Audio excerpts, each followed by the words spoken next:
The calls for impeachment are getting louder after you-know-who admitted he did talk with Ukrainian President Zelensky about Joe Biden and his son Hunter. Take a look.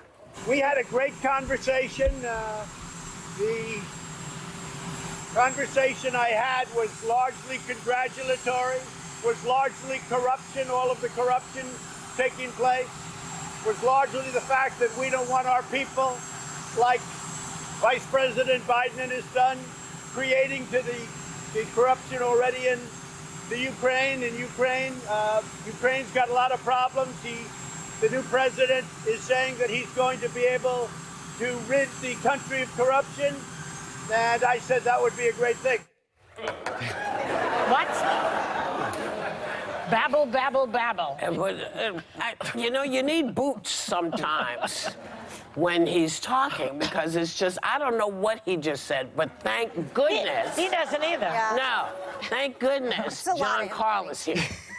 Because... You know, afterwards, I'll give all of, you're the head of this, the head of it. But what just happened? Well, what did he do? That was an extraordinary clip, because what you have the President of the United States acknowledging that in a phone call he had with the President of Ukraine, that he talked about his potential 2020 rival, Joe Biden.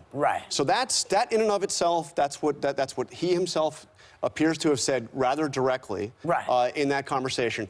The other thing that is important is the context, which is at the time of that call, the United States, the Trump administration, was withholding $250 million worth of aid that Congress had already approved intended for Ukraine. So we don't know. Was he pressuring? Was he suggesting it? We don't know any of that. 8 times. But according to the Wall Street Journal says that in that conversation on 8 separate occasions, he urged the president of Ukraine to investigate Biden and his son, Wasn't Hunter. it 8 times in the same conversation? Same conversation, yes. That's what you meant, yeah. Well, this is what the person who has been sort of called the whistleblower, who no one knows who it is, or I didn't know who it is. Nobody No, we don't.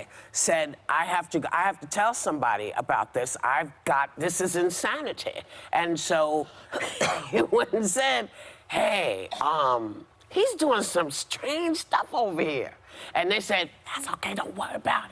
Well, it was a strange thing because so the whistleblower, all we know about the whistleblower is somebody who works in the intelligence community. Okay. So the whistleblower raised the alarm to the Inspector General, the Director of National Intelligence. Okay. And the Director of National Intelligence, passed this on, said that it's his duty by law to pass on such complaints to Congress, to notify Congress.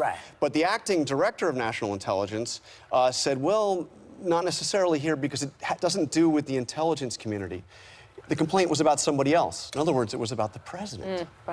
Someone in the executive branch, as opposed to the intelligence as opposed to somebody working in So what do you make of that? It's kind of like passing the buck around? Well, we have a big showdown now, because as you saw, Nancy Pelosi is saying that the administration has until Thursday. That's when the acting director of the DNI goes before Congress. They have till Thursday to turn that complaint over to Congress. And if not, she is saying we have a whole new phase of the investigation. What about the transcript of the conversation? That's what they're asking to be turned over to Congress. The question is, Nancy Pelosi is going to have to make that decision if it's not turned over, right? Well, she has to decide what to do. Not only the transcript, but the whistleblower complaints as well. Yeah, so you have two separate things. Nancy Pelosi is demanding the whistleblower complaint, which by statute, she is saying they absolutely have to, by law, turn over. Because the statute says shall. Yes, there's no law that he has to turn over the transcript. The transcript, they can argue, is executive privilege, private conversation with a... But I'll tell you, I mean, what I'm getting told just this morning, the White House is... There are people on the president's team that are urging him to release that transcript. Really? They say because they look so bad by blocking this report, that it seems like they are hiding something, and they're saying, well, what he said isn't that bad.